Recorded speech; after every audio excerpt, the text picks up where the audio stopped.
തിരുവെഴുത്തുകളിലേക്ക് നമ്മുടെ ശ്രദ്ധയെ തിരിക്കുവാനുള്ള സമയമാണ്. ആയതിനായിട്ട് നമുക്ക് ലൂക്കോസ് എഴുതിയ സുവിശേഷം 4-ാം അധ്യായത്തിന്റെ 12-ാം വാക്യം വായിക്കും. ലൂക്കോസ് എഴുതിയ സുവിശേഷം 4-ാം അധ്യായം 12-ാം വാക്യം. യേശു അവനോട് ദൈവമായ കർത്താവിനെ പരീക്ഷിക്കരുത് എന്ന് അരുളി ചെയ്തിരിക്കുന്നുവെന്ന് ഉത്തരം പറഞ്ഞു.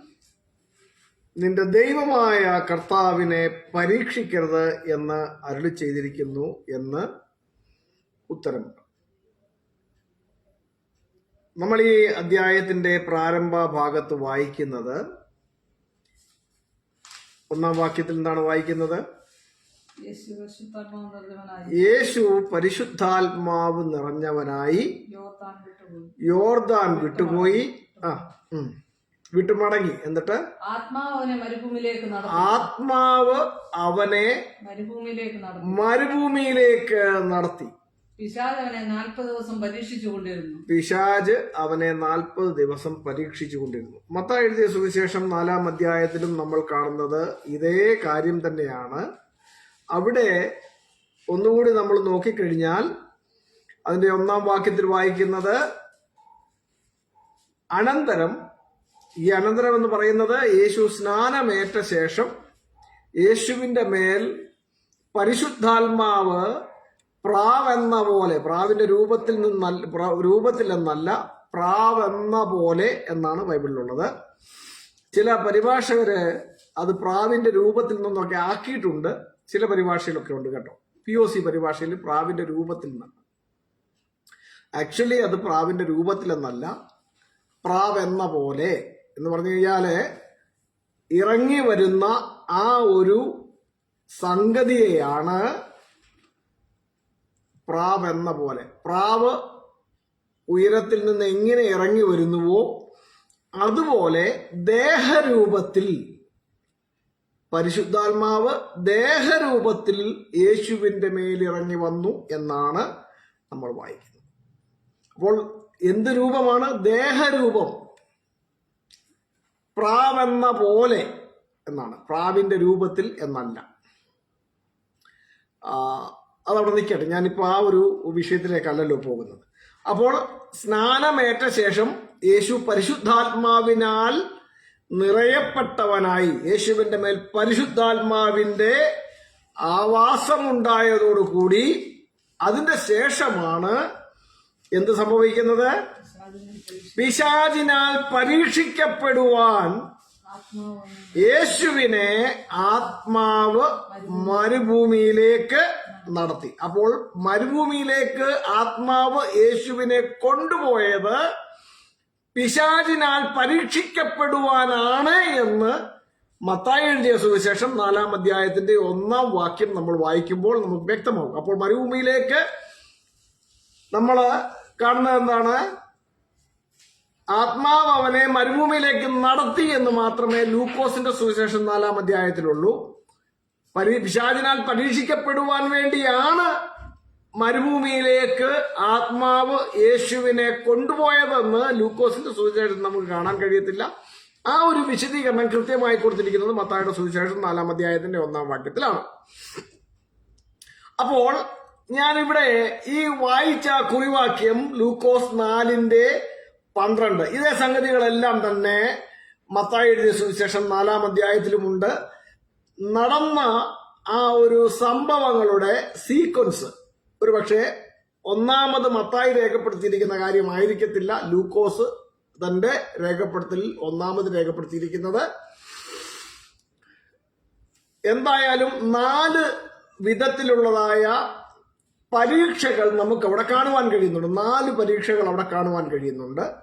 എന്നാൽ എന്താണ് 4 പരീക്ഷകള്? 1, കല്ലിനോട് അപ്പമാകുവാൻ പറഞ്ഞത്. 2, ഉയർന്ന സ്ഥലത്ത് നിന്ന് ചാടാൻ പറയുന്നത്. 3, നമസ്കരിക്കാൻ പറയുന്നത്. 3 പരീക്ഷകളാണല്ലേ. അപ്പോൾ ഈ സംഗതികളെല്ലാം തന്നെ മത്തായിയിലും ലൂക്കോസിലും ഉണ്ട് എന്നിരിക്കെ ഇതിന്റെ സീക്വൻസ് അങ്ങോട്ടും ഇങ്ങോട്ടും മാറിയിട്ടുമുണ്ടാകാം. പക്ഷെ ഞാൻ ലൂക്കോസ് എഴുതിയ സുവിശേഷത്തിൽ കാണുന്ന ആ ഭാഗത്തു നിന്നാണ് ഇവിടെ കുറിവാക്യമായിട്ട് നമ്മൾ എടുത്തത്. അപ്പോൾ പിശാചിനാൽ പരീക്ഷിക്കപ്പെടുവാൻ വേണ്ടിയാണ് യേശുവിനെ ആത്മാവ് മരുഭൂമിയിലേക്ക് നയിച്ചത്, കൊണ്ടുപോയത് എന്ന് വളരെ വ്യക്തമായി രേഖപ്പെടുത്തിയിരിക്കുന്നത് മത്തായിയുടെ സുവിശേഷം 1-ാം അധ്യായത്തിൽ കാണുവാൻ കഴിയുന്നുണ്ട്. ഞാൻ ഈ കുറിവാക്യം എടുത്തതിന്റെ കാരണം എന്താണെന്ന് നിങ്ങൾക്ക് മനസ്സിലായോ? ആ കുറിവാക്യം എടുത്ത വാക്യത്തിന്റെ ബേസിൽ ചിലരൊക്കെ ഒരു വാദം മുന്നോട്ട് വയ്ക്കുന്നത് ഞാൻ കണ്ടിട്ടുണ്ട്. എന്താണെന്നറിയാമോ? യേശുവിനെ പരീക്ഷിക്കാൻ വേണ്ടിയിട്ടാണല്ലോ മരുഭൂമിയിലേക്ക് കൊണ്ടുപോയത്. അപ്പം യേശുവിനെ പിശാച് പരീക്ഷിച്ചത് ആരെയാണ്? യേശുവിനെയാണ് പരീക്ഷിച്ചത് എന്നാണല്ലോ. എന്നിട്ട് അതിന്റെ ഇന്ന് വായിച്ച കുറിവാക്യത്തിൽ നമ്മൾ വായിക്കുന്നത് എന്താണ്? 4:12, ലൂക്കോസ് 4:12 വായിക്കുന്നത്, യേശു അവനോട് നിന്റെ ദൈവമായ കർത്താവിനെ പരീക്ഷിക്കരുത്, ഇത്രേ പറയത്തുള്ളൂ, ബാക്കി അവർ വായിക്കുന്നില്ല കേട്ടോ. എന്ന് അരുളി ചെയ്തിരിക്കുന്നുവല്ലോ എന്ന് ഉള്ള ആ അരുളി ചെയ്തിരിക്കുന്നുവല്ലോ എന്നുള്ള ഭാഗം ഈ വാദക്കാര് മുന്നോട്ട് വെക്കത്തില്ല. അത് അവര് വിഴുങ്ങും. ഇവരെല്ലാം മുറിച്ച് ആ സന്ദർഭത്തിൽ നിന്ന് അടർത്തിയെടുത്തിട്ട് വാക്യത്തെ മുറിച്ച് അവരുടെ താല്പര്യം മുന്നോട്ട് വയ്ക്കുകയാണ്. എന്താണ് അവർ മുന്നോട്ട് വയ്ക്കുന്ന താല്പര്യം എന്നറിയാമോ? പിശാചിന് പോലും മനസ്സിലായി യേശു ദൈവമാണെന്ന്. ഇതാണ് നമ്മുടെ മുമ്പിൽ ഇവർ കൊണ്ടുവരുന്ന വാദം. അതിനുവേണ്ടി അവരെടുക്കുന്ന വാക്യമാണ് ഈ പറഞ്ഞ ലൂക്കോസ് 4:12 കാണുന്ന വാക്യം. നിന്റെ ദൈവമായ കർത്താവിനെ പരീക്ഷിക്കരുത്. യേശു അവനോട് നിന്റെ ദൈവമായ കർത്താവിനെ പരീക്ഷിക്കരുത്, ഇത്രേ പറയത്തുള്ളൂ. എന്തിനാ? പിശാചിനാൽ പരീക്ഷിക്കാൻ വേണ്ടിയിട്ടാണ് യേശുവിനെ മരുഭൂമിയിലേക്ക് ആത്മാവ് കൊണ്ടുപോയത്, പിശാചിനോട്. അപ്പൊ പിശാച് പരീക്ഷിച്ചത് ആരെയാണ്? യേശുവിനെ പരീക്ഷിച്ചത്. അതുകൊണ്ട് യേശു ദൈവമാണ്. ഇതാണ് ഇവരുടെ വാദം. ആ വാദത്തിന്റെ അടിസ്ഥാനമില്ലായ്മയാണ് ഞാൻ ഇന്നത്തെ ഈ സെക്ഷനിൽ ചൂണ്ടിക്കാണിക്കുവാൻ ആഗ്രഹിക്കുന്നത്. എന്താണ്? ഇവിടെ നടന്ന സംഭവങ്ങളെ നമ്മൾ സൂക്ഷ്മതയോടെ പരിശോധിക്കേണ്ടത് വളരെ ആവശ്യമാണ്. പിശാചിനാൽ പരീക്ഷിക്കപ്പെടുവാൻ വേണ്ടി തന്നെയാണ് യേശുവിനെ ആത്മാവ്, ഏതാത്മാവാ? ദുരാത്മാവാണോ യേശുവിനെ മരുഭൂമിയിലേക്ക് കൊണ്ടുപോയത്? യേശു പരിശുദ്ധാത്മാവ് നിറയപ്പെട്ടവനായിട്ടാണ് മരുഭൂമിയിലേക്ക് നയിക്കപ്പെടുന്നത്. അപ്പൊ ഏതാത്മാവാണ്? പരിശുദ്ധാത്മാവിനാൽ നിറയപ്പെട്ടിരിക്കുന്ന യേശു നയിക്കപ്പെടുന്നത് ഏതാത്മാവിനാലാണ്? ദുരാത്മാവിനാലാണ്? ഏതാത്മാവിനാലാണ്? പരിശുദ്ധാത്മാവിനാലാണ്. Jesus Christ was under the control of the Holy Spirit. ദൈവത്തിന്റെ ആത്മാവായ പരിശുദ്ധ ആത്മാവിനാൽ നിറയപ്പെട്ട യേശുവിനെ മരുഭൂമിയിലേക്ക് നയിച്ചത് ദൈവത്തിന്റെ ആത്മാവാണ്. അങ്ങനെ പിശാചിനാൽ പരീക്ഷിക്കപ്പെടുവാൻ വേണ്ടി മരുഭൂമിയിലേക്ക് നയിക്കപ്പെട്ട യേശുവിന്റെ മുൻപിലേക്ക് പിശാച് വയ്ക്കുന്ന ഒന്നാമത്തെ സംഗതി നിശ്ചയമായും ലൂക്കോസിന്റെ സുവിശേഷത്തിൽ രേഖപ്പെടുത്തിയിരിക്കുന്നത് പോലെ യേശു 40 ദിവസം ഉപവസിച്ച ശേഷം വിശന്നിരിക്കുന്നവനാണ് എന്ന് മനസ്സിലാക്കിക്കൊണ്ട് ആദ്യത്തെ പരീക്ഷ എന്ന് പറയുന്നത് കല്ലിനോട് അപ്പമാകുവാൻ പറയുന്നതാണ്. എന്താണ് നമ്മളവിടെ വായിക്കുന്നത്? അതിന്റെ 3-ാം വാക്യം വായിച്ചേ. നീ ദൈവപുത്രൻ എങ്കിൽ, പിശാച് അവനോട് നീ ദൈവപുത്രൻ എങ്കിൽ ഈ കല്ലിനോട് അപ്പമായി തീരുവാൻ കൽപ്പിക്ക എന്ന് പറഞ്ഞു. അപ്പൊ യേശു കൊടുത്ത മറുപടി എന്താണ്? യേശു അവനോട് മനുഷ്യൻ അപ്പം കൊണ്ട് മാത്രമല്ല ജീവിക്കുന്നത് എന്ന് എഴുതിയിരിക്കുന്നുവല്ലോ. അപ്പൊ എന്താണ് യേശു പറഞ്ഞത്? എന്താണ് ഇത്? ആവർത്തന പുസ്തകം 8-ാം അധ്യായത്തിന്റെ 3-ാം വാക്യത്തിൽ പറഞ്ഞിരിക്കുന്ന കാര്യമാണ്. ചിലരൊക്കെ പറയും യേശുവിന് യഹോവയെ അറിയത്തില്ലെന്ന്. യേശുവിന് യഹോവയെ അറിയത്തില്ലെന്ന് ചിലരൊക്കെ പറയും. പിന്നെ യേശു ഈ വാക്യം ഉദ്ധരിച്ചത് എവിടുന്നാണ്? ആവർത്തനം 8:3 വായിച്ചേ. അവൻ നിന്നെ താഴ്ത്തുകയും നിന്നെ വിശപ്പിക്കുകയും മനുഷ്യൻ അപ്പം കൊണ്ട് മാത്രമല്ല യഹോവയുടെ വായിൽ നിന്ന് വരുന്ന പുറപ്പെടുന്ന സകല വചനങ്ങൾ കൊണ്ട് മാത്രമേ ജീവിക്കുന്നു എന്ന് ഗ്രഹിപ്പിക്കേണ്ടത്. അപ്പോൾ ഇങ്ങനെ എഴുതിയിരിക്കുന്നുവല്ലോ. അപ്പൊ യേശു ഇവിടെ പറഞ്ഞ ഈ ലൂക്കോസിന്റെ സുവിശേഷം 4-ാം അധ്യായത്തിൽ യേശു കൊടുത്ത മറുപടി എന്താണ്? മനുഷ്യൻ അപ്പം കൊണ്ട് മാത്രമല്ല ജീവിക്കുന്നത്. എഴുതിയിരിക്കുന്നു. ആ, ഇത് എവിടെ എഴുതിയിരിക്കുന്ന കാര്യം? ആവർത്തനം 8:3 എഴുതിയിരിക്കുന്ന കാര്യമായ യേശു ഇവിടെ ഉദ്ധരിക്കുകയാണ്. യേശു പിശാചിന്റെ മുമ്പിലേക്ക് വെക്കുന്നത്, ചൂണ്ടിക്കാണിക്കുകയാണ് ചെയ്യുന്നത്. യഹോവയായ ദൈവം തന്റെ ഭക്തന്മാർക്ക് വേണ്ടി ചെയ്യുന്ന പ്രവൃത്തികളെ കുറിച്ച് പറഞ്ഞിരിക്കുന്ന വചനഭാഗം ചൂണ്ടിക്കാണിക്കുകയാണ് യേശുക്രിസ്തു അവിടെ ചെയ്യുന്നത്. മനുഷ്യൻ അപ്പം കൊണ്ട് മാത്രമല്ല ജീവിക്കുന്നത് എന്ന് എഴുതിയിരിക്കുന്നുവല്ലോ. അടുത്തത് വീണ്ടും അടുത്ത പരീക്ഷ എന്താണ്? പിന്നെ പിശാച് അവനെ മേലോട്ട് കൂട്ടിക്കൊണ്ടുപോയി ലോകത്തിലെ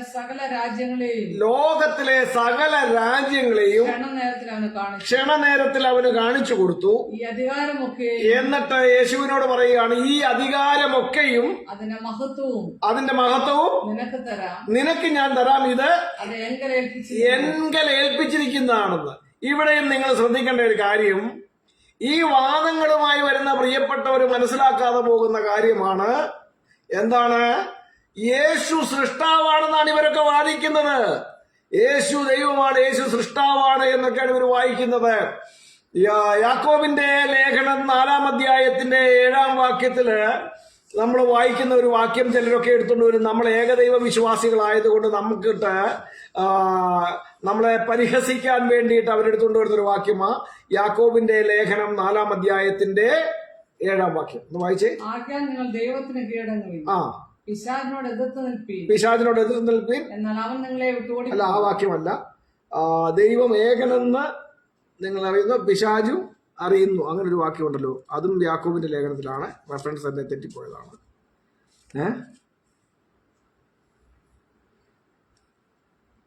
ഒരു മിനിറ്റ്.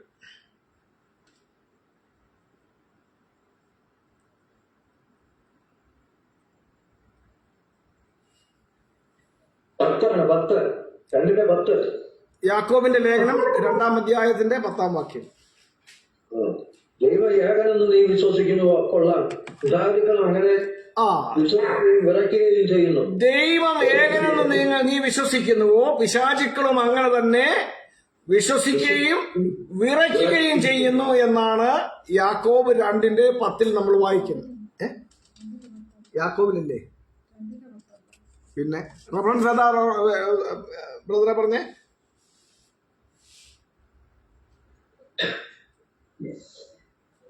യാക്കോബിന്റെ 2:10. ഒരു മിനിറ്റ് 2:19 വായിച്ചു. യാക്കോബ് 2:19 വായിച്ചു. ദൈവം ഏകനെന്ന് നീ വിശ്വസിക്കുന്നുവോ? കൊള്ളാം. മതി. ദൈവം ഏകനെന്ന് നീ വിശ്വസിക്കുന്നുവോ? പിശാചുക്കളും അങ്ങനെ തന്നെ വിശ്വസിക്കുന്നു, അവർ വിറയ്ക്കുകയും ചെയ്യുന്നു. അപ്പോൾ ദൈവം ഏകനെന്ന് വിശ്വസിക്കുകയും ആ ദൈവത്തിന്റെ മുമ്പിൽ വിറയ്ക്കുകയും ചെയ്യുന്ന പിശാച് സകലത്തിന്റെ സൃഷ്ടാവായ യേശുവിനെ പരീക്ഷിക്കാൻ വരുമെന്ന് ആരെങ്കിലും പറഞ്ഞാല് അത് വിശ്വസിക്കാൻ പറ്റുമോ? അപ്പൊ പിശാചിന് അറിയത്തില്ലേ ദൈവം ഏകനാണെന്നും അത് യേശുക്രിസ്തുവാണെന്നും? ഓരോ വാദങ്ങൾ മുന്നോട്ട് വയ്ക്കുമ്പോൾ പ്രിയപ്പെട്ടവരെ, നമ്മൾ അതിന്റെ ആ വാദത്തിന്റെ അടിസ്ഥാനമില്ലായ്മ കൂടി മനസ്സിലാക്കണ്ടായോ? അപ്പോൾ ഇവിടെ വളരെ കൃത്യമായിട്ട് പിശാച് യേശുവിനോട് പറയുന്നത് എന്താണെന്നറിയാമോ? ഈ കാണുന്ന സകലവും എങ്കൽ ബലമേൽപ്പിച്ചിരിക്കുന്നു, അത് എന്റെ അധികാരത്തിൽപ്പെട്ടതാണെന്ന് സൃഷ്ടാവിനോട് പറയുന്ന, ദൈവം ഏകനെന്ന് വിശ്വസിക്കുന്ന, ദൈവത്തിന്റെ മുമ്പിൽ വിറയ്ക്കുന്ന പിശാച് പറഞ്ഞുവെന്ന് പറഞ്ഞു കഴിഞ്ഞാൽ എത്ര വലിയ കോമഡി ആയിരിക്കും. മനസ്സിലാക്കണം, സകലത്തിന്റെ ഉടയവനും സൃഷ്ടാവുമാണ് യേശുക്രിസ്തു എന്ന് അവകാശപ്പെടുന്നവർ ഇതിനെ എങ്ങനെ മനസ്സിലാക്കും? അപ്പൊ ഇവര് ഏതെങ്കിലുമൊക്കെ വാക്യങ്ങൾ എടുക്കുമ്പോൾ ഇവരുടെ ഉള്ളിലിരിക്കുന്ന അടിസ്ഥാനമില്ലാത്ത വിശ്വാസത്തിന് വേണ്ടിയുള്ള ഇവരുടെ പോരാട്ടത്തിൽ ഇവർ യാതൊരു വിധമായ ലോജിക്കോ യാതൊരു വിധമായ അടിസ്ഥാനവുമില്ലാതെ, ബൈബിൾ അടിസ്ഥാനമില്ലാതെ തങ്ങൾക്ക് തോന്നിയ കാര്യങ്ങൾ പറയുകയാണ് ചെയ്യുന്നത്. മനസ്സിലായോ? അപ്പോൾ രണ്ടാമത്തെ പരീക്ഷ എന്താണ്? ഇത് എല്ലാം എങ്കൽ പരമേൽപ്പിച്ചിരിക്കുന്നു. ആ ഇതെനിക്ക് മനസ്സുള്ളവന് ഞാൻ കൊടുക്കുന്നു എന്നിട്ട് പറയാണ്, നീ എന്നെ നമസ്കരിച്ചാൽ ഇതെല്ലാം നിന്റേതാകുമെന്ന് യേശുവിനോട് പിശാച് പറഞ്ഞു. അപ്പൊ യേശു എന്തോ മറുപടി പറഞ്ഞത്? യേശു അവനോട്, നിന്റെ ദൈവമായ കർത്താവിനെ നമസ്കരിച്ച് അവനെ മാത്രമേ ആരാധിക്കാവൂ എന്ന് എഴുതിയിരിക്കുന്നുവല്ലോ. നമസ്കാരവും ആരാധനയും ചേർത്തുള്ളതായ സംഗതിയാണ് അവിടെ പിശാചിന്റെ മുമ്പിലേക്ക് യേശു എടുത്തു വെക്കുന്നത്. മനസ്സിലാക്കണം, പലരും യേശുവിനെ നമസ്കരിച്ചു എന്നുള്ള വാക്യം എടുത്തിട്ട് അത് യേശുവിനെ ആരാധിച്ചതായി ആക്കി തീർത്തുകൊണ്ട് യേശു ദൈവമാണ്, യേശു ആരാധന നിഷേധിച്ചില്ല എന്നൊക്കെയുള്ള ഏറ്റവും വലിയ അടിസ്ഥാനമില്ലാത്ത അബദ്ധവാദങ്ങളുമായി വരുന്നത് ഞാൻ കണ്ടിട്ടുണ്ട്. നമസ്കരിച്ച് ആരാധിക്കുന്ന സംഗതിയാണ് ഇവിടെ യേശു എടുത്ത് ചൂണ്ടിക്കാണിക്കുക. അപ്പൊ നമസ്കാരവും ആരാധനയും രണ്ടും രണ്ടാണെന്നുള്ളത് വളരെ കൃത്യമായി ചൂണ്ടിക്കാണിക്കുന്ന ഒരു വാക്യം. ഇത് തന്നെ നമ്മൾ ഈ വായിക്കുന്നത് ലൂക്കോസ് 4:8 മത്തായിയുടെ സുവിശേഷം 4-ാം അധ്യായത്തിന്റെ 10-ാം വാക്യത്തിൽ നമുക്കിത് കാണുവാൻ തക്കവണ്ണം കഴിയും. അവിടെ ആരാധനയ്ക്കും നമസ്കാരത്തിനും രണ്ട് വ്യത്യസ്ത പദങ്ങളാണുള്ളത്. യേശുവിന് കൊടുത്തിരിക്കുന്നതെല്ലാം ബൈബിളിൽ നമ്മൾ കാണുന്നത് നമസ്കാരമാണ്.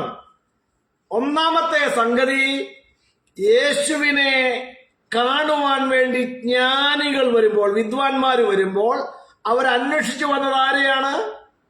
അവരന്വേഷിച്ചു വന്നത് ദൈവത്തെ അന്വേഷിച്ചു വന്നതാണോ? അവര് ഹെരോദാവിന്റെ കൊട്ടാരത്തിൽ അന്വേഷിച്ചെന്നത് അവരന്വേഷിച്ചെന്നത് യഹൂദന്മാരുടെ ദൈവത്തെയല്ല, യഹൂദന്മാരുടെ രാജാവായി പിറന്നവനെ അന്വേഷിച്ചാണ് ചെന്നത്. അപ്പോൾ ഇവര് യേശുവിനെ നമസ്കരിച്ച ഭാഗം ആരെ നമസ്കരിച്ചതാണ്? അവരാരെയാണ് നമസ്കരിച്ചത്? ദൈവത്തെ നമസ്കരിച്ചു എന്നാണോ? ചില ആൾക്കാരൊക്കെ ഈ വാക്യം വെച്ചുകൊണ്ട് അവനെ നമസ്കരിച്ചു, അവരെ എന്നല്ല എന്നൊക്കെ ലാസർ വി മാത്യു ഉൾപ്പെടെയുള്ളവരുടെ വീഡിയോ കൊണ്ട് വലിയ വലിയ പൊണ്ണക്കാര്യം പറയുന്ന ആൾക്കാരുണ്ട്. അദ്ദേഹമൊക്കെ വീഡിയോകൾ പറയാണ്, യേശുവിന്റെ അമ്മ മറിയത്തെ ഇകഴ്ത്തി കാണിക്കുവാൻ വേണ്ടിയുള്ള ഒരു പ്രസംഗത്തില് യേശുവിന്റെ ഒപ്പം മറിയം ഉണ്ടായിരുന്നിട്ട് അവരെ നമസ്കരിച്ചു എന്നല്ല, അവനെ നമസ്കരിച്ചു, അവനെ എന്നൊക്കെ എടുത്ത് കാണിക്കുന്നുണ്ട്. സുഹൃത്തെ, ഇത് അവരന്വേഷിച്ചു വന്നത് രാജാവായി പിറന്നവന്റെ അമ്മയെയല്ല, അവരന്വേഷിച്ചു വന്നത് രാജാവായി പിറന്നവനെയാണ്. അതുകൊണ്ട് അവർ അവരുടെ രാജാവിനെ നമസ്കരിച്ചു, രാജാവിന്റെ അമ്മയെ നമസ്കരിക്കാനല്ല വന്നത് എന്ന് മനസ്സിലാക്കണം. വിശുദ്ധ വേദപുസ്തകം പഠിക്കേണ്ടത് സൂക്ഷ്മതയോടെയാണ്. യഹൂദന്മാരുടെ രാജാവായി പിറന്നവനെ അന്വേഷിച്ചു വന്നവർ അവരുടെ രാജാവായി പിറന്നവനെയാണ് നമസ്കരിച്ചത്. ആ രാജാവിന്റെ അമ്മയെ നമസ്കരിക്കാനല്ല അവർ വന്നത്. മനസ്സിലായില്ലേ? അപ്പോൾ അവിടെ നിൽക്കട്ടെ. അപ്പോൾ ഇവിടെ യേശുവിന് കൊടുത്തത്, യേശുവിന്റെ ശിഷ്യന്മാർ അവരുടെ ഗുരു എന്ന നിലയില്, അതുപോലെ യേശുവിനെ മശിഹ എന്ന നിലയില്, കണ്ണിനെ കാഴ്ച കൊട്ടിയ ഒരു കുരുടൻ യേശുവിനെ ദൈവപുത്രൻ എന്ന നിലയില് ഒക്കെ നമസ്കരിച്ചതായി ബൈബിളിലുണ്ട്. യേശുവിനെ ദൈവമായി ആരാധിച്ചതായ ഒരു വാക്യം പോലും ബൈബിളിൽ തെളിവായി കാണിക്കാൻ ഒരുത്തർക്കും കഴിയുകയില്ല. കാരണം എന്താണ്? അങ്ങനെ ഒരു അധ്യാപനം ബൈബിളിൽ ഇല്ല. യേശു ദൈവമാണെന്നുള്ള അധ്യാപനം ബൈബിളിലില്ല.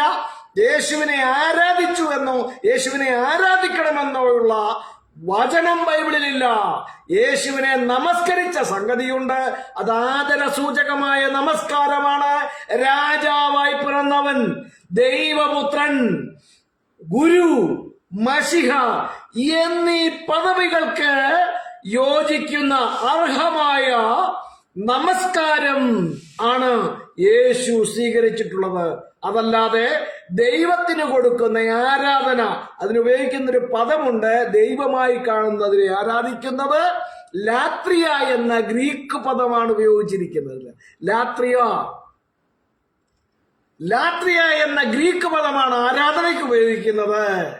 ലാത്രിയോസിൻ എന്ന് പറഞ്ഞു കഴിഞ്ഞാൽ ആരാധിച്ചു എന്നാണ് അർത്ഥം. യേശുവിനോടുള്ള ബന്ധത്തിൽ ആരാധിച്ചു എന്ന് പറയുവാൻ തക്കവണ്ണമുള്ള ഒരു പദം ബൈബിളിലില്ല. എന്നാൽ യേശുവിനോടുള്ള ബന്ധത്തിൽ യേശുവിനെ നമസ്കരിച്ചു എന്നതിന് ഉപയോഗിക്കുന്ന പ്രോസ്ക്നോസോസിൻ എന്നുള്ള പദം ബൈബിളിലുണ്ട്. പ്രോസ്ക്നിയോ എന്നതിന്റെ വകഭേദമാണ് പ്രോസ്ക്നോസിൻ എന്ന് പറയുന്നത്. അപ്പോൾ പ്രോസ്ക്നിയോ എന്നുള്ള പദമാണ് ഇവിടെ നമ്മൾ നമസ്കാരം എന്നതിന് കാണുന്നത്. ലൂക്കോസിന്റെ സുവിശേഷം 4-ാം അധ്യായം 8-ാം വാക്യത്തിൽ നമുക്ക്, അതുപോലെ മത്തായിയുടെ സുവിശേഷം 4-ാം അധ്യായത്തിന്റെ 10-ാം വാക്യത്തിൽ ഇവിടെ നമുക്ക് ഈ രണ്ടു പദങ്ങളും കാണാം. നമസ്കാരം എന്നത് പ്രോസ്കിനിയോ എന്നുള്ള പദവും അതുപോലെ തന്നെ ആരാധനയ്ക്ക് ലാത്രിയ എന്നുള്ള ഗ്രീക്ക് പദവും നമുക്ക് കാണാൻ തക്കണം. ഇപ്പൊ രണ്ട് പദങ്ങളും നമുക്ക് അവിടെ കാണാം. അപ്പൊ നമസ്കരിച്ച് ആരാധിക്കേണ്ടത് ദൈവമായ യഹോവയെ മാത്രമാണ്, ദൈവമായ കർത്താവിനെ മാത്രമാണ് എന്ന് വളരെ കൃത്യമായിട്ട് യേശു ക്രിസ്തു ചൂണ്ടിക്കാണിക്കുകയാണ് ചെയ്യുന്നത്. അങ്ങനെ നിന്റെ ദൈവമായ കർത്താവിനെ നമസ്കരിച്ച് അവനെ മാത്രമേ ആരാധിക്കാവൂ എന്ന് എഴുതിയിരിക്കുന്നുവല്ലോ. ഇനി നമസ്കാരത്തിലേക്ക് പോയി കഴിഞ്ഞാല് ആവർത്തന പുസ്തകം 29-ാം അധ്യായത്തിന്റെ 20-ാം വാക്യം, ആവർത്തനമല്ല 1 ദിനവൃത്താന്തം 29-ാം അധ്യായത്തിന്റെ 20-ാം വാക്യത്തിലേക്ക് നമ്മൾ വന്നാൽ അവിടെ യഹോവയായ ദൈവത്തിനും ദാവീദ് രാജാവിനും ഒരേ നമസ്കാരം ലഭിച്ചത് നമുക്ക് കാണാൻ തക്കണമെങ്കിൽ ഒന്ന് വായിച്ചോ. 1 ദിനവൃത്താന്തം 29-ാം അധ്യായത്തിന്റെ അവസാന വാക്യമാണ്. First Chronicles chapter 29 last verse ഒന്ന് വായിച്ചേ.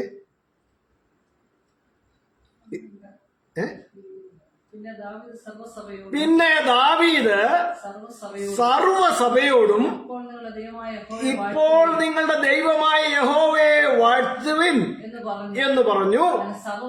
അങ്ങനെ സഭ മുഴുവനും തങ്ങളുടെ പിതാക്കന്മാരുടെ ദൈവമായ യഹോവയെ വാഴ്ത്തി യഹോവയെയും രാജാവിനെയും വണങ്ങി നമസ്കരിച്ചു. യഹോവയെ വേഴ്സ് 20 ഞാൻ പറഞ്ഞത്. 1 ദിനവൃത്താന്തം 29-ാം അധ്യായം 20-ാം വാക്യം. അവർ തങ്ങളുടെ പിതാക്കന്മാരുടെ ദൈവമായ യഹോവയെ വാഴ്ത്തി യഹോവയെയും രാജാവിനെയും വണങ്ങി നമസ്കരിച്ചു എന്ന് വളരെ വെടിപ്പായിട്ട് എഴുതിയിട്ടുണ്ട്.